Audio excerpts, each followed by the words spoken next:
You know how religious people see the world one way and sciencey people see the world another way? The importance of this distinction is the subject of C.S. Lewis's essay called Meditation in a Toolshed. I will share it with you in two formats. In one, I will simply read the essay. In the other, I will read it and pause now and again to comment. This is the video where I will read it and comment on it. So let's get started. I was standing today in the dark tool shed.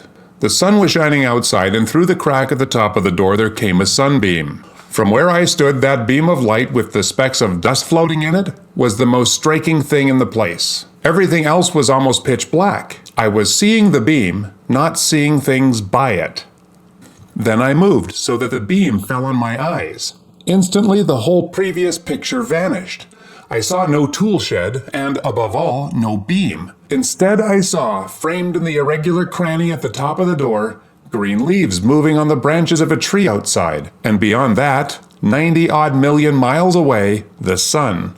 Looking along the beam and looking at the beam are very different experiences. But this is only a very simple example of the difference between looking at and looking along. A young man meets a girl. The whole world looks differently when he sees her. Her voice reminds him of something he has been trying to remember all his life. And 10 minutes casual chat with her is more precious than all the favors that all the other women in the world could grant. He is, as they say, in love. Now comes the scientist and describes the young man's experience from the outside. For him, it is all an affair of the young man's genes and a recognized biological stimulus. That is the difference between looking along the sexual impulse and looking at it. Lewis sets up an analogy. He explains a complex idea with a simple and concrete example. He's in a dark tool shed, and from the crack above the door comes a sunbeam. I used to play in the hayloft of my grandfather's old barn and saw this kind of thing all the time. You probably have too. A bright beam of light in a dark space with the dust swirling in it. By way of this analogy, Lewis differentiates ways of seeing things. One of the ways is by looking at it. You can look at a sunbeam. The second way of seeing things is by looking along it. You can put your eye into the beam, and you get a very different view of things. Now you can see leaves on branches and 90 million miles distance. So there's two different ways of seeing here. You can see the beam, or you can see by the beam. You can look at the beam, or along the beam. Consider a situation in which another guy would join Lewis in the shed, and he would look at the beam while Lewis is looking along the beam. Lewis would be talking on and on about trees and blue sky and the sun, and the other guy might think he's crazy. These things are obviously not in the tool shed. How can you possibly think that you can see them? Seeing something and seeing something by it are two very different things. Back to the essay. When you have got into the habit of making this distinction, you will find examples of it all day long. The mathematician sits thinking, and to him it seems that he is contemplating timeless and spaceless truths about quantity.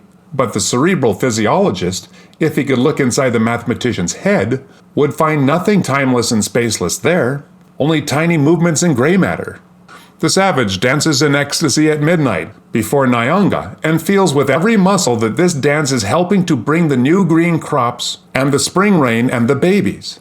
The anthropologist observing that savage records that he is performing a fertility ritual of the type so-and-so.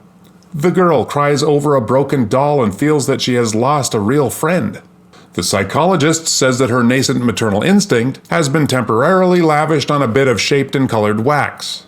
Lewis gives us three very different examples of looking at and looking along. The mathematician is looking along, into timelessness and spacelessness, and the physiologist is looking at his brain function. His second example is the anthropologist looking at the fertility ritual. Yes, the language here dates Lewis. But this example is important because it's about something which most of Lewis's audience would look at and call silly superstition. In other words, wrong. His third example involves something a little more real life. The little girl and her broken doll.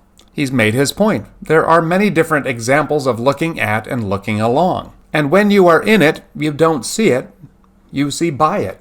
Let's return to the essay. As soon as you have grasped this simple distinction, it raises a question. You get one experience of a thing when you look along it, and another when you look at it. Which is the true or valid experience? Which tells you the most about a thing? And you can hardly ask that question without noticing that for the last 50 years or so, everyone has been taking the answer for granted. It has been assumed without discussion that if you want the true account of religion, you must go not to religious people, but to anthropologists. That if you want the true account of sexual love, you must go not to lovers, but to psychologists. That if you want to understand something ideological, such as medieval chivalry or 19th century ideas of a gentleman, you must listen not to those who lived inside it, but to sociologists. Since the Enlightenment, the idea has grown stronger and stronger that looking at is the way to understand a thing. By Lewis's day, it was our cultural default. In more recent years, this is changing. We now look along the sunbeam and declare with certainty that we've seen a unicorn. But this is the subject for another video. The idea that objective detached observation is the best, indeed the only way to understand the truth is still alive and well in many circles, including Christian ones, by the way. The people who look at things have had it all their own way. The people who look along things have simply been browbeaten. It has even come to be taken for granted that the external account of a thing somehow refutes or debunks the account given from inside. All these moral ideals which look so transcendental and beautiful from the inside, says the wiseacre, are really only a mass of biological instincts and inherited taboos. And no one plays the game the other way around by replying, if you will only step inside, the things that look to you like instincts and taboos will suddenly reveal their real and transcendental nature. That, in fact, is the whole basis of the specifically modern type of thought. And is it not, you will ask, a very sensible basis? For after all, we are often deceived by things from the inside. For example, the girl who looks so wonderful while we're in love may really be a very plain, stupid, and disagreeable person. The savage's dance to Neonga does not really cause the crops to grow. Having been so often deceived by looking along, are we not well advised to trust only to looking at? In fact, to discount all these inside experiences?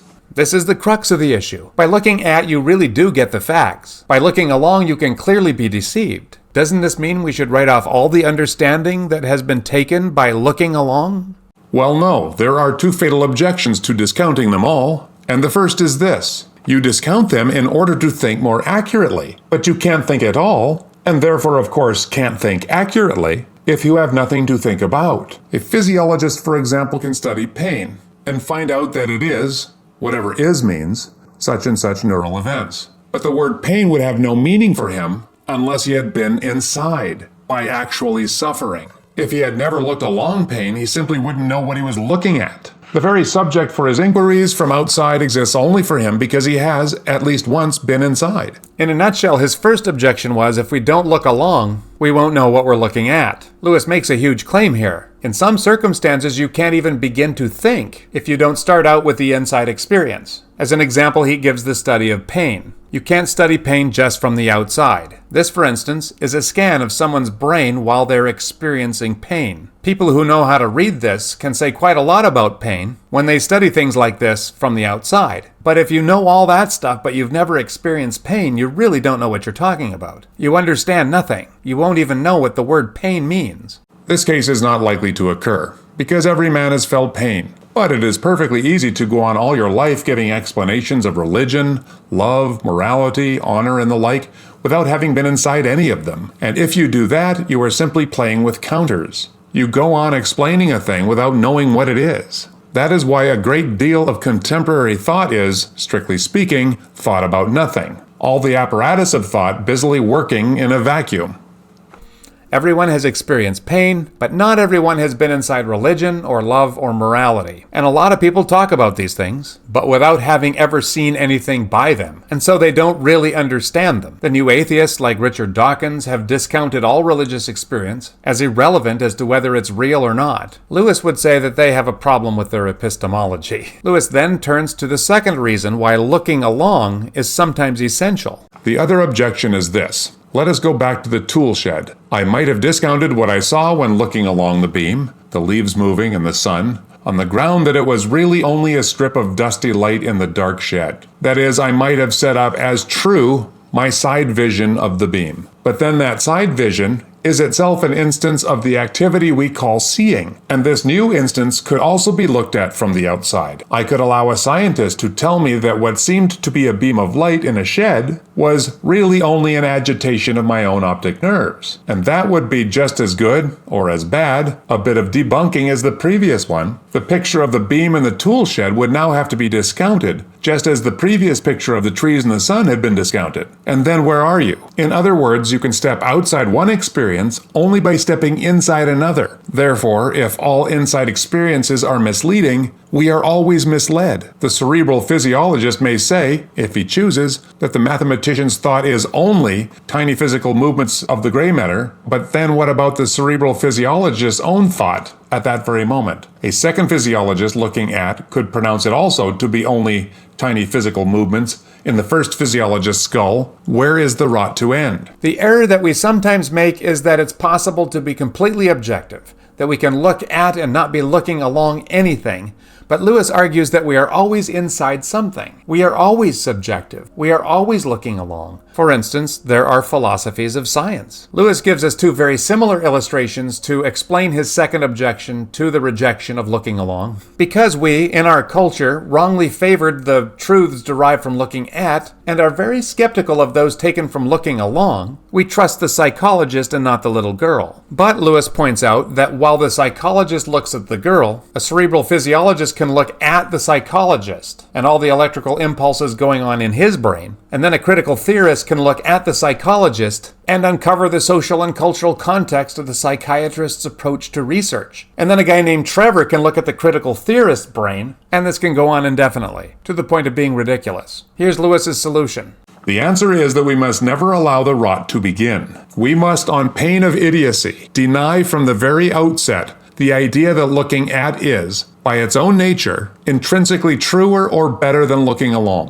One must look both along and at everything. In particular cases, we shall find reason for regarding one or the other vision as inferior. Thus, the inside vision of rational thinking must be truer than the outside vision, which sees only movements in the gray matter. For if the outside vision were the correct one, all thought, including this thought itself, would be valueless. And this is self-contradictory. You cannot have a proof that no proofs matter. On the other hand, the inside vision of the savage's dance to Nyanga may be found deceptive because we find reason to believe that crops and babies are not really affected by it. In fact, we must take each case on its merits. But we must start with no prejudice for or against either kind of looking. We do not know in advance whether the lover or the psychologist is giving a more accurate account of love, or whether both accounts are equally correct in different ways, or whether they are both equally wrong. We just have to find out. But the period of browbeating has got to end. So the first thing that we need to remember is that there is a place that we can end up where we know something. Maybe not completely, but we can declare that something is probably true or real. And the second point to all this, probably the most important, is that for us to truly know something, we can't simply rely only on objective observation to know it. Facts alone do not give us truth. We may need subjective experience as well. Lewis insists that one is not better than the other. He says that we must consider